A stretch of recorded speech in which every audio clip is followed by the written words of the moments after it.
Hi, and welcome to This Week in East Brunswick, the Township's news and information program. Tonight we'll highlight leaf collection in East Brunswick with Assistant Director of Public Works, Mike Opaleski.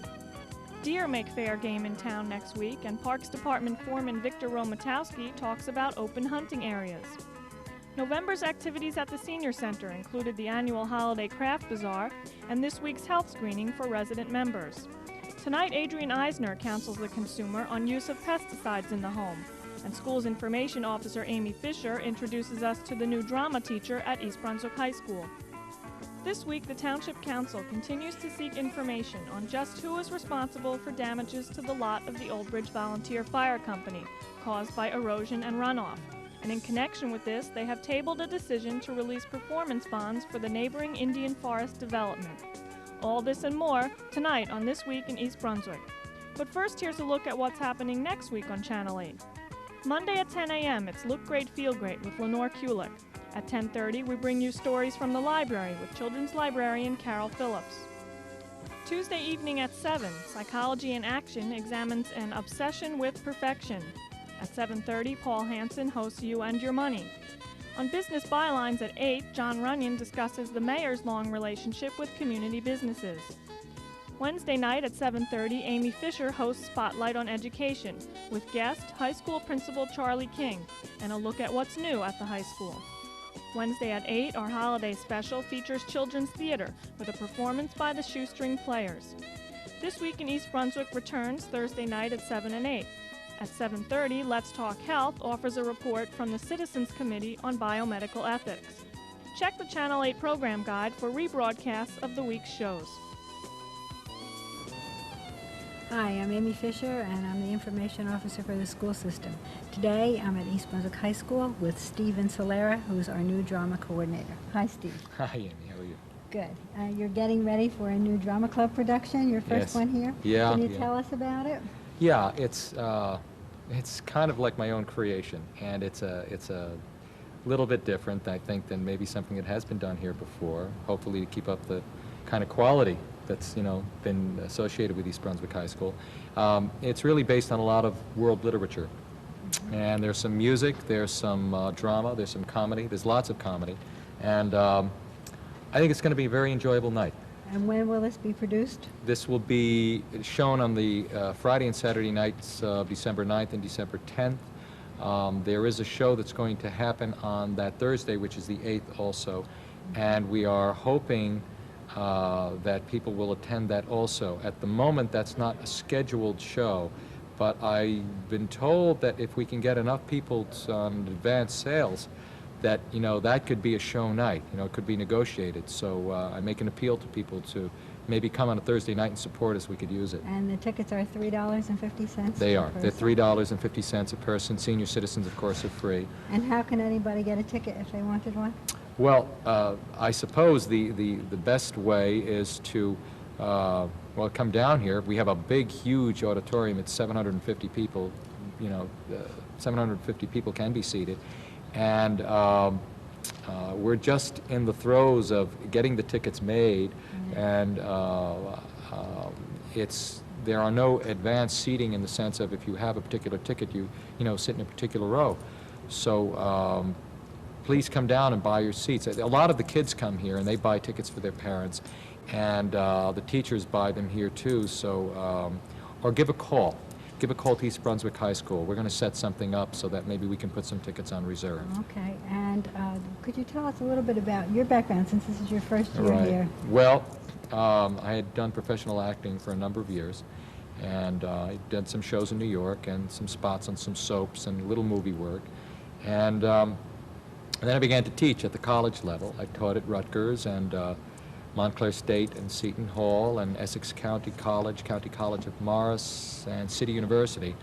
And this is my first full-time, high school thing. And it's been pretty good because the kids are very enthusiastic, and there's a lot of energy. And we're looking forward. I'm looking forward, and I've got my fingers crossed.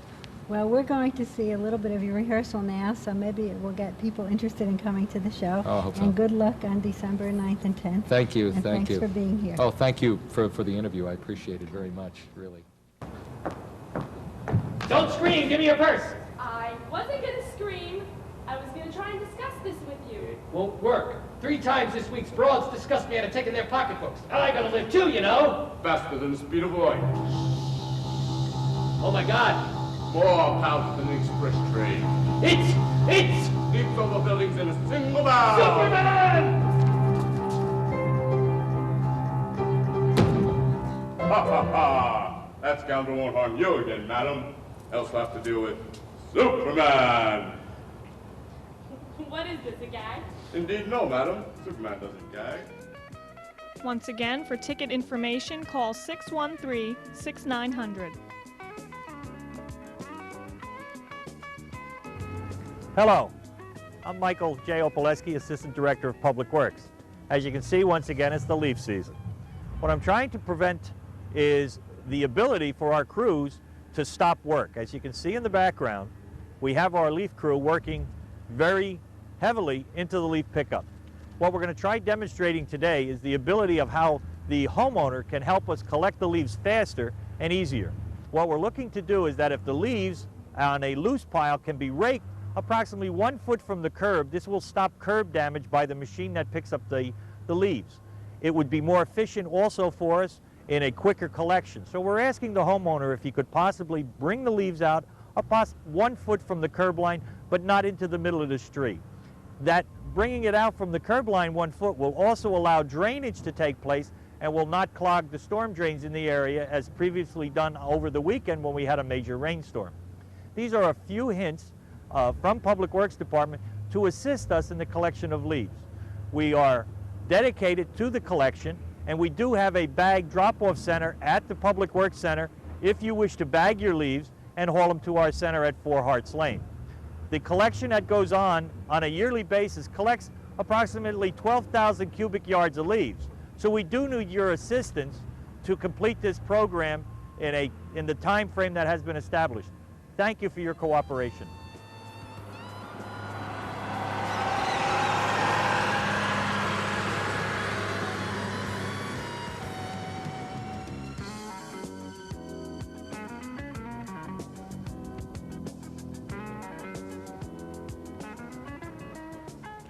Hi, I'm Vic R. Parks Department foreman here in East Brunswick Township. I'm also a Deputy Conservation Officer for the New Jersey Division of Fish and Game at a Law Enforcement Bureau. I'm here to speak to you today about something that's going to be occurring rather soon. You can see the leaves are off the trees and weather's getting a little cool out. One thing that happens now, in addition to the leaves falling down, is it's time for the annual deer season in New Jersey. That means there'll be something like 60,000 hunters heading into the woods of New Jersey to harvest the deer that are out there. Last year, close to 40,000 of those hunters were successful, and probably the same number again this year. That means 40,000 deer were taken in the state of New Jersey last year. East Brunswick, though, does have deer in it. It is an area that was basically agricultural a few years ago. The deer that were here at that time became wiser as we began to move in. As homes were built, developments went in, streets went up, the areas became more confined. Subsequently, the deer became tighter, they were squeezed out, but they also learned to live among us.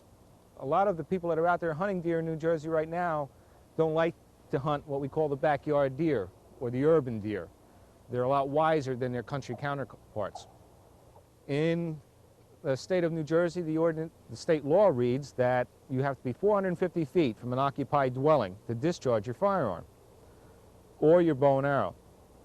In East Brunswick, the local ordinance reads at 600 feet. So in other words, if you can see a home, you're too close. If you can see the roof of the home, you're too close. Large areas of East Brunswick have been closed to hunting. Some areas are open. Those areas that were left open for a reason. We had complaints of the farmers in the area having problems with the deer eating the crops long before they were even able to come out to your table. We have some farmers in the area who have fields that are out there that we harvest no crops within the last 2 years because of deer deprivation. What we did was the areas that were assigned as open areas for hunting are listed up at police headquarters. You can contact them and find out the area. Most of those areas, as I say, are open for hunting means that you can discharge a gun or a bow. That does not mean that we are in the great state of Texas or someplace out in Oklahoma where you can just go, because this is open land, all right? State law says the land does not have to have a sign up on it that says no hunting.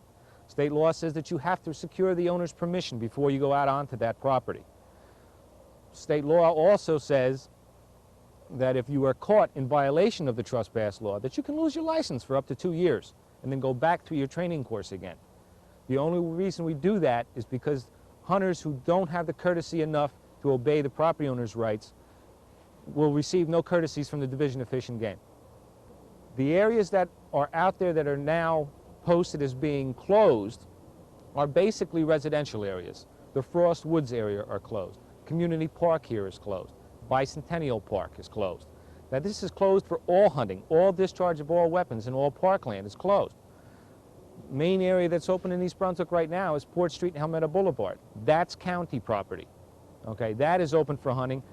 There you can go hunting without securing the owner's permission because it is county parkland. However, the other large area that is open, like out at the Herbert Sand Pit, Edgeboro Road, is owned by Herbert Sand. You have to secure the owner's permission to go there. They can sign complaints against you if you don't.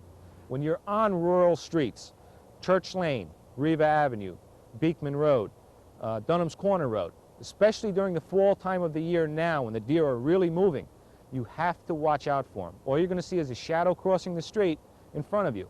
Blinking your lights is only going to blind the deer. Blowing your horn is not going to stop the deer at all. This year so far we've only had 7 car deer accidents in East Brunswick. That number is way down, but the number is going to go up because now is the time of year when they start to move. If you're out there and you're hunting, enjoy it and be safe. If you see a hunter in the area, you know, give him the courtesy at least to stay away. He has to have on Dayglow Orange, Hunter Orange, at least 200 square inches, which means at least a hat, okay?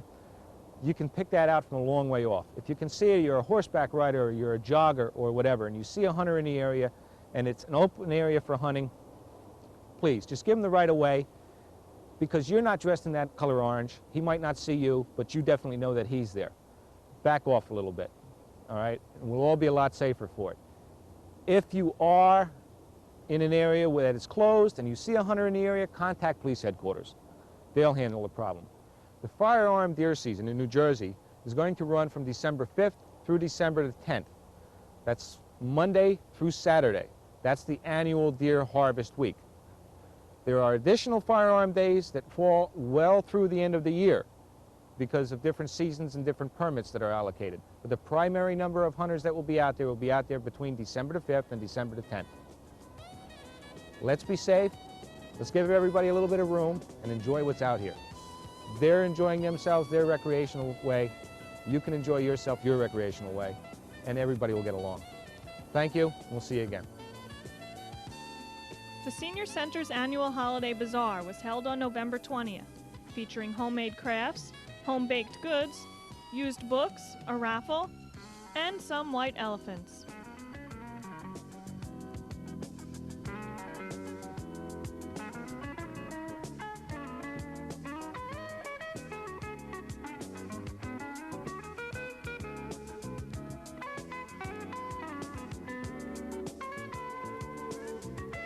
This week, the Senior Center was host to the annual Seniors Health Screening, coordinated by Township Nurse Alice Iacono. More than 100 East Brunswick residents who are members of the center turned out to test their hearing and their blood pressure. There was a consultation with a podiatrist and a quick dental exam. For those covered by Medicare, the health screening was free, and for others, there was a $17 lab fee for blood tests. Hi, I'm Susan Pober, the librarian here at the library. I work in the children's department. And tonight we're here with a group of East Brunswick residents, children first grade and up, and parents, of course, who are welcome. And they have registered for our program tonight called Leaf People. And what we're doing is we're using leaves that, of course, have not been picked up yet, and making some interesting decorations, some people out of leaves, and we'll also be doing some leaf prints. These children have registered for this program. We have many different kinds of programs like this throughout the year. Evening programs where we welcome parents to come and help their children. And if you pick up a brochure in the children's department, you'll be able to find out more about other programs that are happening this winter season.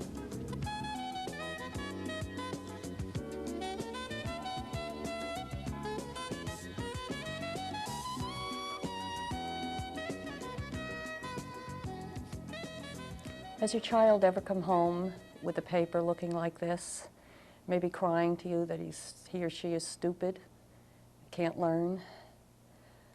Oddly enough, Bruce Jenner, Cher, and even Albert Einstein have come home with papers looking something like this. What do they all have in common? Something called a learning disability. Learning disabilities, or people who are differently abled, affects over 25% of our population. Those are the ones that are diagnosed. We have no idea of knowing how many aren't. Learning disabilities not only affects the cognitive processes of reading, writing, spelling, math, but also the way, and mostly the way, we process information. It's a dysfunction in language processing. People may have difficulty in following directions, in retaining information. They may read well, but have difficulty comprehending. I would like to make it clear at the beginning that has nothing to do with mental retardation. In fact, these are people with normal to superior intelligence. These are the people who are the creative, artistic people. Their learning, so-called learning disability, may work for them in that they are the creative, people like Michelangelo, Da Vinci. But it may work against them at some time because they are bright enough to cover up. Maybe sometimes even the teacher doesn't pick it up. This is the kid that is smart enough to be quiet and sit in the back of the classroom. This is the kid that can understand the Odyssey of Homer, but can't read if and the and was. This is the kid that says, the teacher says he's not listening. The parents say he's not listening. New Jersey Association for Children and Adults with Learning Disabilities is dedicated to finding these children, to helping the parents. I'm Terry Cavanaugh, president of the association. We have 11 chapters throughout the state. We are meant not to supplant the services that are given in the school system, but rather to help the parents understand their child.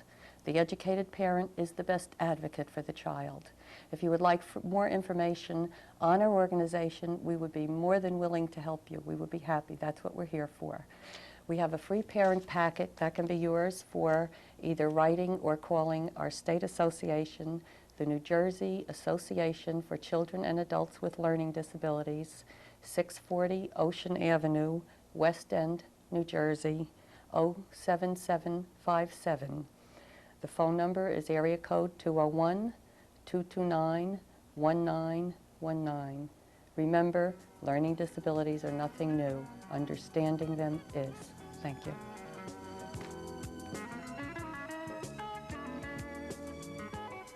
Hello, and welcome to Consumer Aware. I'm Adrienne Eisner, Director of the East Brunswick Consumer Affairs Office. Sooner or later, all of us are faced with the problem of controlling household pests. They can be termites, roaches, weeds, or vegetable garden and fruit tree insects. It is much easier to keep pests out of your house in the first place than it is to get rid of them once they've moved in. So don't be hospitable. Caulk cracks and keep wood piles away from the house to eliminate hiding and breeding places. Keep food and garbage in sealed plastic containers and fix leaks or drips. Without food and water supplies, your house won't be so attractive to pests. Preventive measures can be effective in your garden too. Choose disease-resistant seed or plant varieties. Healthy plants resist pests better than plants struggling for survival, so plant at the optimum time of the year for your area. Use mulch to keep weeds down. Provide adequate water and drainage. But if you already have pests, you need to take direct, aggressive action. The first thing is to identify the pest. Reference books, pesticide labels, and the staff at your local nursery or hardware store can help you do this. Next, you've got to decide what level of treatment you want. Does your lawn have to be entirely weed-free? Can you accept a few nibbled-on tomatoes? If you decide to use chemical treatment to exterminate pests, choose it carefully. Read the label a few times and learn all you can about its active ingredient. Is it effective against a broad range of pests or only one species? Can it cause health problems? You should always use the least toxic pesticide and the smallest effective dose. If there are young children in your family or someone who is particularly sensitive to chemical pesticides, it would be wise not to saturate the air with the strongest one available. Remember that total pest elimination is virtually impossible. You can control some pest problems without chemicals. Introducing praying mantises or other predators will eliminate some insect problems in the garden. Mechanical means, such as cultivating and mulching to control weeds, can also be effective. And a simple trap can end your problems with rodents. Some pest problems, especially termites, will require professional help. Don't rely on sales pitches or advertisements. If you have to choose a pest control company, know what questions to ask. Is the salesperson willing and able to discuss the treatment proposed for your home? Be wary of companies that can't or won't answer your questions. There are 2 Environmental Protection Agency publications available at a cost of 50 cents each. One is called The Citizen's Guide to Pesticides, item 462. This has information on the safe use, storage, and disposal of different types of pesticides, as well as tips on how to select a pest control company. The other publication is called Termiticides, item 463T. It explains the safety factors involved with certain chemicals used to kill the wood-eating insects. Send 50 cents check or money order for each publication to Consumer Information Center, Pueblo, Colorado, 81009.